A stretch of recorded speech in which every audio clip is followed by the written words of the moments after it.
एक शहर में सुनील नाम का एक इंसान रहता था। सुनील एक कपड़ों की दुकान पर काम करता था। उसकी बहुत साल पहले शादी हो गई थी। सुनील को हमेशा से लड़का चाहिए था।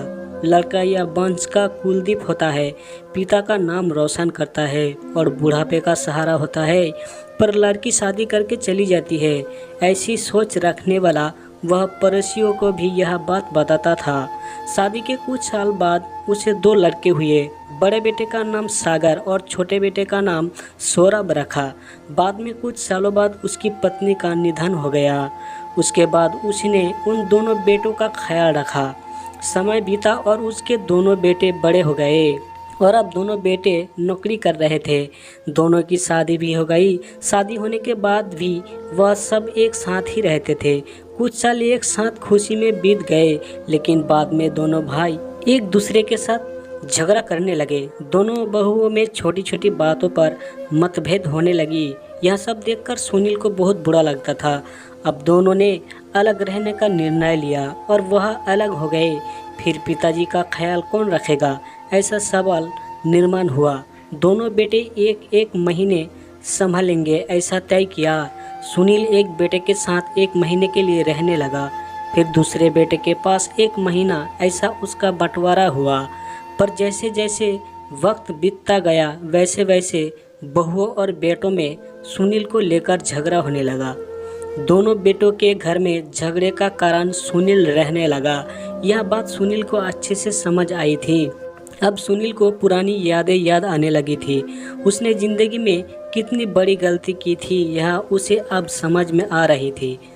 पर वह इसका क्या फ़ायदा। आखिर दोनों बेटों ने पिताजी को वृद्धाश्रम भेजने का निर्णय लिया। एक दिन दोनों ही पिताजी को लेकर वृद्धाश्रम में गए। वहां जाने पर सभी औपचारिकता पूरी करके पिताजी को मिलकर वहां दोनों अपने अपने घर वापस चले गए। बेटे घर जाने के बाद सुनील बहुत रोने लगा। उसके बाद वृद्धाश्रम में कई लोगों ने उसे समझाया, पर वह बहुत दुखी हो गया था। सुनील को वृद्धाश्रम में आकर 8-10 दिन हो गए थे। वह किसी से भी बातचीत नहीं करता था और एक पेड़ के नीचे बैठकर विचार में मग्न रहता था। वहाँ के लोग उसे पूछते थे, पर उसने किसी को भी कुछ नहीं बताया। कुछ दिनों में वह एक व्यक्ति से थोड़ा बहुत बोलने लगा। बाद में दोनों की अच्छी दोस्ती हो गई। एक दिन वह दोनों बैठे थे, तब वह व्यक्ति सुनील को अपनी कहानी बताने लगा। वह बोला कि मुझे एक ही बेटा है। वह मेरे साथ छोटी छोटी बातों पर झगड़ा करता था। इस बात को मैं बहुत ऊब गया था। उस वजह से मैंने वृद्धाश्रम में रहने का निर्णय लिया। मुझे कभी कभी लगता था कि मुझे बेटे के साथ एक बेटी भी होती तो कितना अच्छा होता। कदाचित आज वह मेरे बुढ़ापे की लाठी बन सकती। उसका बोलना सुनकर सुनील और ज़्यादा दुखी हो गया और वह बहुत गहरे विचारों में खो गया। सुनील को दुखी अवस्था में देखकर उसके दोस्त ने आकाश ने पूछा, आप क्या सोच रहे हो? आपके सामने देखो। उस दिखने वाले दो व्यक्तियों में से एक हमारे वृद्धाश्रम के मालिक है। उनका नाम किरण सेठ और दूसरी उनकी बेटी है, उसका नाम आराधना है। वृद्धाश्रम का सारा काम उनकी बेटी संभालती है। किरण सेठ इनको एकमात्र बेटी थी। बेटी माँ और पिताजी से बहुत प्यार करती है। उतना ही प्यार वह वृद्धाश्रम के हर एक व्यक्ति से प्यार करती है। सुनील सिर्फ उसकी तरफ देखते ही रह गया और उसका मन और भी ज़्यादा दुखी होने लगा। रात होने लगी थी। हर एक वृद्ध अपने अपने रूम में जाने लगे। सुनील भी उसके रूम में जाता है। रात का खाना जल्दी खाकर सब लोग सो जाते हैं। सुनील को उसका भूतकाल याद आता है। सुनील की शादी होने के बाद उसे पहली बेटी हुई थी। उस वक्त उसे बहुत गुस्सा आया था। पत्नी के माना करने के बाद भी गुस्से में उसने बेटी को उठाया और दूर जाकर उसे वहां छोड़ आया। पर अब पछतावा करने के सिवाय रास्ता भी नहीं था। सुनील को रात भर नींद नहीं आई। दूसरे दिन वृद्धाश्रम में एक छोटा सा प्रोग्राम था। हर एक जन जल्दी उठता है और अपने अपने काम में लग जाते हैं। दोपहर को सब लोग हॉल में एकत्रित हुए। किरण सेठ और आराधना भी आए हैं। वहाँ पर प्रोग्राम चालू था। तब किरण सेठ का ध्यान 2-3 बार सुनील की तरफ गया। सुनील उनको बहुत उदास बैठा हुआ दिखा। उनको लगता है कि शायद उसकी तबीयत अच्छी नहीं होगी।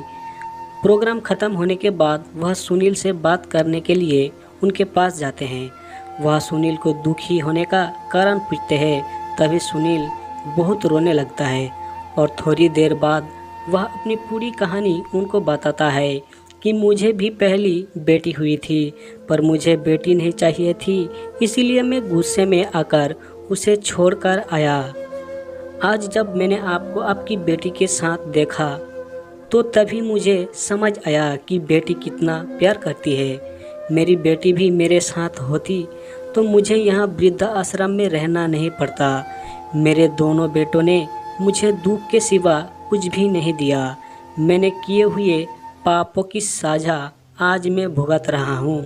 सुनील की सब बातें सुनकर किरण सेठ को मन में बहुत दुख हो रहा था। दुखी होकर वो सुनील को बोलते हैं कि यह मेरी बेटी नहीं है, मुझे यहाँ नदी के किनारे मिली थी। मैं उसे घर ले आया और बहुत प्यार से बड़ा किया। मैं और मेरी पत्नी उससे बहुत प्यार करते हैं और वह हम दोनों से भी उतना ही प्यार करती हैं। पूरी कहानी सुनने के बाद सुनील बोलता है कि मैंने मेरी बेटी को भी नदी के किनारे मंदिर के पास छोड़ा था। यह सुनकर किरण सेठ को थोड़ा गुस्सा आया और वह वहाँ से निकलने ही वाले थे। तभी उसी वक्त वह सुनील को पूछते हैं, आपकी बेटी का बर्थ मार्क वगैरह आप बता सकते हो क्या? सुनील ने तुरंत जवाब दिया, हाँ बता सकता हूँ। उसके बाएं हाथ पर और पैर पर एक उंगली ज़्यादा थी। यह जवाब सुनकर किरण सेठ को विश्वास होता है कि आराधना उसी की ही बेटी है। यह सब सुनकर किरण सेठ वहाँ से चला जाता है। वह चले जाने पर आराधना वहाँ पहुँचती है और वह सुनील को बोलती है कि मैंने आप दोनों की पूरी बात सुन ली है। आपने मेरे बारे में जो भी कहा वह सुनकर मेरा मन बहुत दुखा है। एक पिता खुद की बेटी के बारे में ऐसा निर्णय ले सकते हैं, यह सुनकर मुझे बहुत बुरा लगा। आपने जो भी किया वह बहुत गलत था। आपने मुझे बेटी बोलने का अधिकार खो दिया है। मैं आपकी बेटी होकर भी आप मुझे रास्ते पर छोड़कर चले गए थे और मैं उनकी बेटी ना होते हुए भी उन्होंने मुझ पर जान निछावर कर दिया। इसीलिए वही मेरे सच्चे पिता है। आप इस वृद्ध आश्रम में रह सकते हैं, पर आज आपने उनके सामने जो बोला है वह फिर कभी भी उनके सामने मत बोलिएगा, क्योंकि आज तक मैंने उनको इतना दुखी कभी नहीं देखा। इतना बोलकर आराधना वहाँ से चली गई। सुनील सिर्फ आंखों में आंसू लाकर उसकी तरफ देखता रह गया और अपने नसीब को दोष देता रहा। दूसरे दिन सुबह किसी को भी न बताते हुए सुनील वृद्ध आश्रम छोड़कर चला गया। तो मेरे प्यारे दोस्तों, अगर आपको कहानी अच्छी लगी हो तो इस कहानी को लाइक और शेयर ज़रूर कीजिएगा। इसी तरह की कहानी की वीडियो और पाने के लिए चैनल को भी ज़रूर सब्सक्राइब कीजिए। धन्यवाद।